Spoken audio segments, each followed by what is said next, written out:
9 TV న్యూస్కు స్వాగతం. నేటి వార్తలు.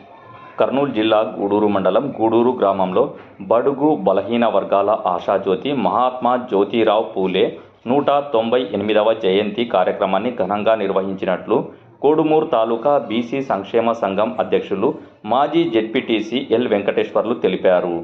ఈ కార్యక్రమానికి ముఖ్య అతిథులుగా నగర panchayat chairman Julapala Venkateswarlu, vice chairman Aslam Lakshmana, అదేవిధంగా కౌన్సిలర్లు, బీసీ నాయకులు జింకల కుమార్ దస్తగిరి, కోఆప్షన్ సభ్యులు పుట్టపాశం రామాంజనేయులు, నగర అభివృద్ధి కమిటీ అధ్యక్షులు నాగరాజురావు, ఎంఆర్పిఎస్ నాయకులు బి సుధాకర్, టిఎస్ రాజు, మధుసూదన్, మైనారిటీ నాయకులు ఏ మదార్ మరియు కౌన్సిలర్ ఖలీల్, రాముడు, కురువ వెంకటేష్, మద్దిలేటి బాబు మరియు నగర పంచాయతీ సిబ్బంది పాల్గొన్నారు.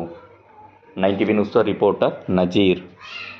చైర్మన్ గారు, వైస్ చైర్మన్ గారికి, అదేవిధంగా కౌన్సిలర్లకు, ఇక్కడ గ్రామ పెద్దలకు, నగర డెవలప్మెంట్ కమిటీ అధ్యక్ష సభ్యులందరికీ, గ్రామస్తులకు మహాత్మా జ్యోతిరావు పూలే జయంతి నమస్కారాలు.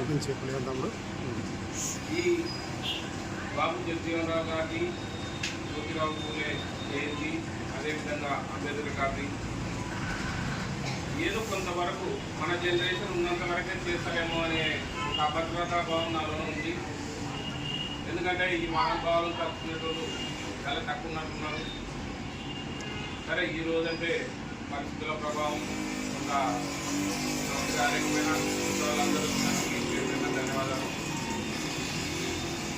మహాత్మా జ్యోతిరావు పూలే ఒకనొక సందర్భంలో అంబేద్కర్ గారికి గురువుగా కూడా సంబోధించిన కాలం ఉంది.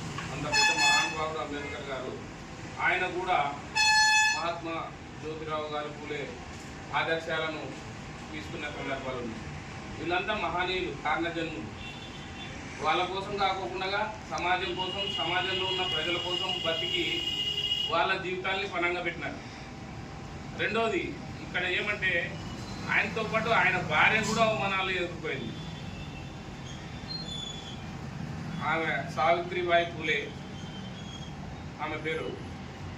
సేమ్ వార్త ఏం చెప్తే అది కాకోకుండా ఇంకా 2 అడుగులు ముందుకేసి మహిళలు చదువుకోవాలని ఆ కాలంలోనే సపరేట్గా చదువు పట్ల మహిళలకు చైతన్యం కలిగించిన వీర వనిత.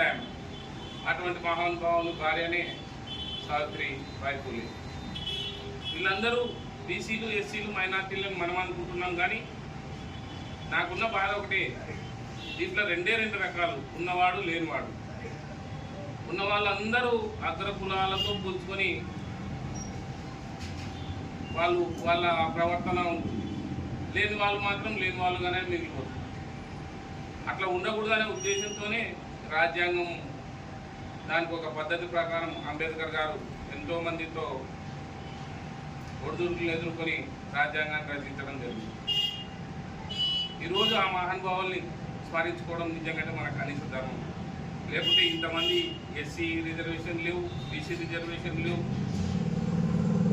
ఈబీసీ రిజర్వేషన్లు లేవు. వాళ్ళు కానీ ఆ రోజు ఫైట్ చేయకుంటే మన కర్మ. అందరూ ఎవరెవరో పెద్దవాళ్ళు చేసేవారు. కానీ ఇప్పుడు అట్లాంటివి ఏం లేవు. మనకున్న రిజర్వేషన్లు మనకున్నాయి, దాంట్లో మనం కాపాడుకోవాలా.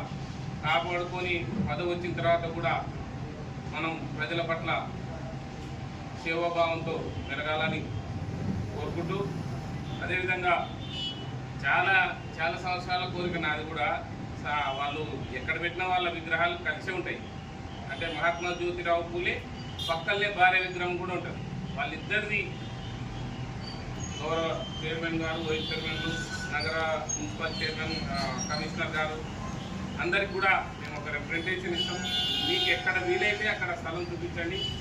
వచ్చే సంవత్సరం ఈ డేటుకు ఖచ్చితంగా మనం విగ్రహావిష్కరణ చేసుకున్నాం. దీంట్లో అనుమానం లేదు. చాలామంది బీసీ నాయకులు దాని పట్ల కూడా మాకు అనుకూలంగానే ఉన్నారు. నేను తాలూకా బీసీ సంక్షేమ సంఘం అధ్యక్షునిగా కూడా ఇప్పటి వరకు కూడా కొనసాగుతున్నాం.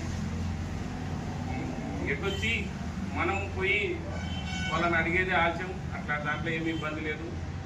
ఇక్కడున్న గ్రామంలో ఉన్న స్థల ప్రభావం నుంచి కొన్ని ఇబ్బందులు ఉండవచ్చు. అని దానిని కూడా అధిగమించి ఒక విగ్రహాన్ని ఏర్పాటు చేయాలంటే ఎన్నో పర్మిషన్లు ఉంటాయి. వాటన్నిటికి కూడా అందరూ కలిసికట్టుగా మీ అందరూ కూడా కలిసికట్టుగా రావాలని కోరుకుంటూ ఈ అవకాశం కలిగించిన మీ అందరికీ పేరు పెట్టిన ధన్యవాదాలు తెలుపుకుంటూ జ్యోతిరావు పూలే జయంతి సందర్భంగా మరొకసారి ప్రతి ఒక్కరికి ధన్యవాదాలు తెలుపుకుంటూ సెలవు తీసుకుంటున్నాను.